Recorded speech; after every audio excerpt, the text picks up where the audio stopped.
अब देख रहे हैं know the times Punjab Kesari TV. Corona के केस एक बार फिर बढ़ने लगे हैं। 1000 से ज़्यादा केस जो है पिछले 15 दिन से लगातार आ रहे हैं। इसकी क्या वजह है और साथ ही साथ क्या लोग बूस्टर डोज क्यों नहीं लगवा पा रहे हैं? हमारे साथ मेडिकल एक्सपर्ट और वैक्सीन कमेटी के सदस्य समीर भाटी जी हैं। भाटी साहब, जिस तरीके से कोरोना के केस बढ़ रहे हैं, क्या माना जाए कि कोरोना के केस एक बार फिर बढ़ने लगे हैं? देखिए, अभी पहले तो हमें जानना ज़रूरी होता है कि अब कोई नई तरह का वेरिएंट तो नहीं आ गया है, पर जितना भी अभी हमने डेटा देखा है, जितना जीनोम सीक्वेंसिंग है, उसमें सामने आया है कि जो ओमिक्रॉन वेरिएंट था, जिसकी वजह से हमारी तीसरी लहर आई थी भारत में, उसी की ही ये सब वेरिएंट आ रहे हैं। ओमिक्रॉन के बारे में एक बात सबको पता है, जिस तरह से हमने देखी भी थी कि ये वाला जो वेरिएंट था या इसके जो दूसरे वेरिएंट भी हैं, ये बहुत ज़्यादा ट्रांसमिसिएबल, मतलब ये संक्रामक ज़्यादा हैं, जैसा कि हमने जनवरी के अंदर भी देखा था। फिलहाल भी हम देख रहे हैं, डेटा बढ़ रहा है, केसेस आ रहे हैं, पर उसके अंदर गंभीरता नहीं है बीमारी की, क्योंकि ज़्यादातर जो है ये वायरस अपर रेस्पिरेटरी ट्रैक को इन्फेक्ट जो है अफेक्ट कर रहा है। जैसे कि आपको सर्दी खांसी जुकाम इस तरह के सिम्टम्स होंगे, पर लंग्स तक आपके नहीं पहुंचेगा। तो एक ये देखा जा रहा है कि केसेस निश्चित तौर पे बढ़े हैं, पर उस तरह से हॉस्पिटलाइजेशन नहीं बढ़ा है। और जैसा आप बूस्टर के लिए पूछ रहे हैं, देखिए बूस्टर के लिए जिस तरह से हमने देखा था कि जो पहले लोगों के अंदर उत्साह था वैक्सीन को लेके, उस तरह से बूस्टर को लेके निश्चित तौर पे कम है। अभी लोग नहीं लगा रहे हैं, जिनकी डेट ड्यू भी हो गई है। पर बूस्टर के लिए एक बात और भी है कि आपको सेकेंड डोज के 9 मंथ के बाद ही आप बूस्टर लगा सकते हैं। तो बहुत सारी संख्या अभी ऐसी है जिनको अभी 9 महीने पूरे नहीं हुए हैं। तो मैं ये समझता हूँ कि इसका शायद अगर आगे आने वाले समय में अगर टाइम कुछ कम कर दिया जाएगा, तो काफ़ी सारे लोग एलिजिबल हो जाएंगे इस वैक्सीन डोज को लेने के लिए। लेकिन सर, अगर जिस तरीके से केस बढ़ रहे हैं, पॉजिटिव रेट भी करीब 6% से ऊपर का चला गया है, क्या लगता है कि जो लोगों ने मास्क लगाना छोड़ दिया था, क्या ये भी एक वजह रही है? हाँ, देखिए इसमें ये तो एक वजह हमेशा रहती ही रहती है। स्पेशली हम मास्क के लिए जैसा कहते हैं कि मास्क पहले मैंडेट हट गया था, फिर दोबारा से मास्क की पॉलिसी आ गई।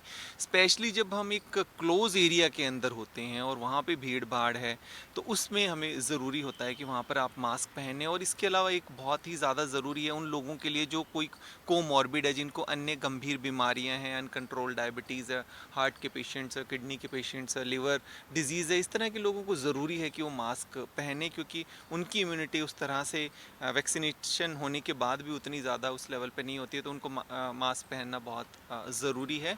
और इसके अंदर एक चीज़ हमें बहुत ज़्यादा ज़रूरी है कि जो वायरस है, वायरस का हम हमेशा ध्यान रखते रहें कि कोई नई तरह का म्यूटेशन तो नहीं हो रहा है, क्योंकि कब नई तरह का म्यूटेशन होता है उस समय नई वेव आने का हमेशा खतरा बना रहता है। इसको अभी हम वेव तो नहीं कह सकते। हाँ, केसेस निश्चित तौर पे बढ़ रहे हैं। जो बड़े शहर हैं वहाँ पे केसेस ज़्यादा है, छोटे शहरों के अंदर फ़िलहाल अभी केसेस उस तरह से कम देखने को मिले हैं। पर फिर भी उतनी ज़्यादा टेस्टिंग नहीं हो रही है। जैसे लोगों के लक्षण होते हैं तो पहले टेस्ट कराते थे, पर अब लक्षण होने के बाद भी लोग अपनी जांच नहीं कराते हैं। उनको लगता है 2-3 दिन के अंदर ठीक हो जाएगा। पर एक यहाँ पे समझने वाली बात ज़रूरी है कि अगर किसी को भी लक्षण हो, तो वो अपने लक्षण मतलब वो अपने आप को आइसोलेट ज़रूर करे, क्योंकि जैसा हम बात कर रहे हैं कि ये स्प्रेड बहुत तेज़ी से होता है। आपने लक्षण की बात करी, जिस तरीके से मौसम में बदलाव हो रहा है कि कभी थोड़ा सा बदलाव हो जाता है, धूल भरी आंधी हो जाती है, बारिश हो जाती है और एकदम से इतनी गर्मी हो जाती है, क्या ये भी एक वजह है कि नज़ला, खांसी, जुकाम और बुखार? हाँ, देखिए इसको इसीलिए हम जब हमेशा बात करते हैं कोरोना वायरस की, पहले भी हम देख रहे थे कि इसके लक्षण जो नॉर्मल फ्लू है उससे मिलते-जुलते रहते हैं काफ़ी। तो कई बार हम डिफ़रेंशिएट नहीं कर पाते, हमें लगता है कि अभी ये मौसम में बदलाव हुआ है और उसके बाद हमें जो है इस तरह के हमें लक्षण आ रहे हैं। पर ज़रूरी है कि हमें फिर भी किसी भी तरह के लक्षण हो, क्योंकि जो कॉमन फ्लू है और जो कोरोना है उनके लक्षण बहुत सिमिलर है। तो किसी भी तरह के लक्षण हो तो हमें बिल्कुल सावधानी बरतने की ज़रूरत है, और लक्षण आते ही हम अपने आप को आइसोलेट ज़रूर करें, उसको स्प्रेड ना करें और ज़्यादा। और उसके लिए बहुत ज़्यादा सबसे इम्पॉर्टेंट ये है कि आपको ऐसे लक्षण दिखते हैं, अपने डॉक्टर से संपर्क करें और उस समय आप मास्क ज़रूर पहनें। बच्चों की वैक्सीन को लेकर क्या सर है संभावनाएं कि कब तक जो है मार्केट में आ जाएगी और बच्चों को लगने शुरू हो जाएगी?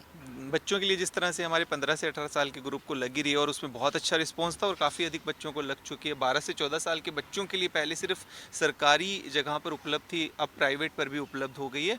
और जो छोटे बच्चे हैं, जिसमें 5 से लेकर 11 साल और 6 से लेकर 11 साल तक की 2 अलग अलग कंपनियां, कोवैक्सीन और कोर्बोवैक्स की भी वैक्सीन फाइनली अप्रूव हो गई है।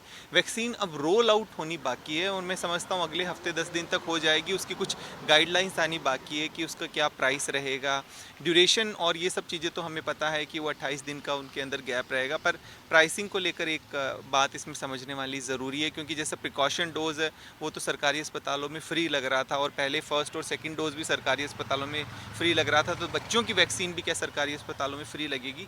इस तरह की कुछ पॉलिसीज़ अभी बननी बाकी है, वो आते ही फिर उसके बाद रोल आउट होना शुरू हो जाएगा, क्योंकि पेरेंट्स को लेके, अभिभावकों को इस बारे में लेके काफ़ी ज़्यादा वो चिंतित भी हैं, और स्कूल प्रशासन को भी काफ़ी ज़्यादा चिंता है कि जैसे अभी बच्चों के आगे वैकेशन आ रही है, तो इस वैकेशंस में अगर बच्चों को वैक्सीन लग जाए तो स्कूल खुलने के बाद पेरेंट्स भी काफ़ी कॉन्फिडेंट रहेंगे। लेकिन सर बूस्टर डोज की बात करें तो लगातार फर्स्ट डोज की बात करें, काफ़ी लोगों ने एकदम से बड़ा अच्छा रिस्पांस मिला, सेकंड डोज का भी मिला, लेकिन बूस्टर डोज का जो है वो अच्छा रिस्पांस जो है वो नहीं मिल पा रहा है। इसकी क्या वजह है? इसकी दो वजह मैं समझता हूँ। एक तो काफ़ी लोगों को जो है नेचुरल संक्रमण भी हो गया था, उनको वैक्सीन सेकंड डोज लग गई थी, उसके बाद भी जब हम थर्ड वेव की बात करें इंडिया की, तो थर्ड वेव के अंदर लोगों को नेचुरल इन्फेक्शन भी हो गया था। तो नेचुरल इन्फेक्शन में काफ़ी लोगों का कहना है कि हमें डोज भी लग चुके हैं और हमें कोरोना भी हो चुका है, तो इस वजह से वो बूस्टर नहीं लगा रहे। तो उन लोगों को हम यही कहना चाहेंगे, देखिए बूस्टर डोज का एक समय निर्धारित किया गया है कि 9 मंथ के बाद, 9 मंथ सेकेंड डोज के 9 मंथ के बाद, तो सेकेंड डोज के 9 मंथ के बाद अगर हम देखें तो हमारी चाहे नेचुरल इम्यूनिटी हो, चाहे आपने वैक्सीन लगाई हो, दोनों ही डिक्लाइन होना शुरू हो जाती है, कम होना शुरू हो जाती है। तो इस वजह से हमें एज़ पर जो गवर्नमेंट की गाइडलाइंस आई है, वो काफ़ी ज़्यादा डेटा देखने के बाद ही इस तरह से गाइडलाइंस बनाई जाती है। तो मैं समझता हूँ जिसका भी टाइम आगे ड्यू आता है वो उसको वैक्सीन को ज़रूर लगवा ले, और ख़ास तौर पे वो लोग जिनको कोई अन्य गंभीर बीमारियाँ हैं, उनके लिए बूस्टर डोज लेना बहुत ही अनिवार्य है। तो बिल्कुल, ये थे मेडिकल एक्सपर्ट समीर भाटी, जिन्होंने नवोदय टाइम्स पंजाब केसरी के साथ खास बातचीत की। दिल्ली से कमल कुमार कंसल, नवोदय टाइम्स पंजाब केसरी टीवी।